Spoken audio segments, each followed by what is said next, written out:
Assalamualaikum warahmatullahi wabarakatuh.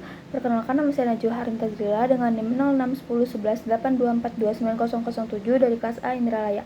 Jadi di video kali ini saya akan menjelaskan tentang sel volta. Sel volta atau juga dikenal sebagai sel galvani adalah suatu sistem elektrokimia yang dapat mengubah energi kimia menjadi energi listrik melalui reaksi redoks yang berlangsung secara spontan.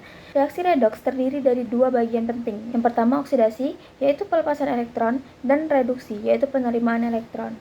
Dalam satu buah sel volta, terdapat dua elektroda logam yang berbeda, misalnya seng dan tembaga, yang masing-masing dicelupkan ke dalam larutan elektrolitnya. Elektroda-elektroda ini disebut anoda dan katoda. Anoda adalah tempat terjadinya reaksi oksidasi, sedangkan katoda adalah tempat terjadinya reaksi reduksi. Kedua elektroda dihubungkan oleh kawat konduktor yang memungkinkan aliran elektron dan oleh jembatan garam yang memungkinkan ion-ion dalam larutan tetap seimbang.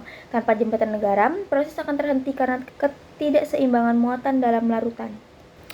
Sel volta membutuhkan jembatan garam.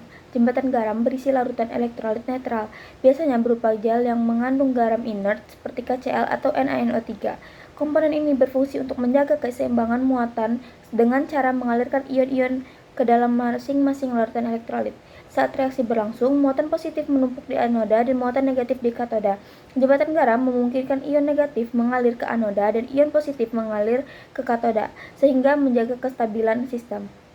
Tanpa jembatan garam, penumpukan muatan ini akan menghambat aliran elektron dan menghentikan reaksi. Sebagai contoh, mari kita bahas sel volta yang menggunakan elektroda seng dan tembaga. Pada anoda, logam seng akan mengalami oksidasi, melepaskan elektron dan berubah menjadi ion Zn2+. Elektron yang dilepaskan akan mengalir ke katoda, di mana ion Cu2+ dalam larutan menerima elektron dan mengendap menjadi ion tembaga. Sel volta dapat diterapkan dalam kehidupan sehari-hari, yaitu teknologi sel volta merupakan dasar dari berbagai jenis baterai yang kita gunakan setiap hari. Baterai isi ulang, baterai alkali, hingga baterai lithium-ion yang digunakan pada ponsel dan laptop. Semuanya bekerja dengan prinsip yang mirip, yaitu menghasilkan energi listrik melalui reaksi kimia.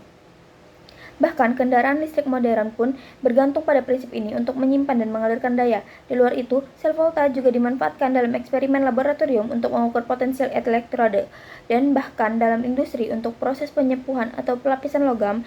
Dalam proses penyepuhan, logam mulia seperti emas ataupun perak dilapiskan ke permukaan logam lain dengan bantuan arus listrik dari reaksi sel elektrokimia. Proses ini tidak hanya memindahkan tampilan, juga meningkatkan ketahanan korosi. Sebagai penutup, kita dapat menyimpulkan bahwa sel volta merupakan perangkat penting dalam dunia sains dan teknologi dengan mengubah energi kimia menjadi energi listrik melalui reaksi redoks.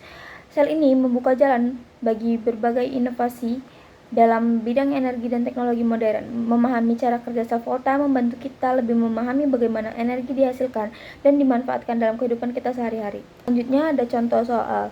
Jelaskan secara rinci bagaimana jembatan garam mendukung kelangsungan reaksi pada sel volta dan apa yang akan terjadi jika komponen ini tidak digunakan. Jadi, jembatan garam berfungsi sebagai penghubung ionik yang menjaga keseimbangan muatan dalam kedua larutan elektrolit di dalam sel volta. Saat reaksi berlangsung, ion positif dari anoda larut ke dalam larutan dan ion negatif tertarik ke katoda. Tanpa jembatan garam akan terjadi penumpukan ion positif di sekitar anoda dan ion negatif di sekitar katoda yang menciptakan ketidakseimbangan muatan dan menghentikan aliran elektron. Dengan adanya jembatan garam, ion-ion dari larutan dalam jembatan akan bergerak, ion ke anoda dan kation ke katoda, menjaga netralitas larutan dan memungkinkan reaksi redoks berlangsung secara terus-menerus. Tanpa komponen ini, sel volta tidak akan bisa menghasilkan arus listrik secara berkelanjutan. Mungkin itu saja yang dapat saya jelaskan. Saya akhiri. Wassalamualaikum warahmatullahi wabarakatuh.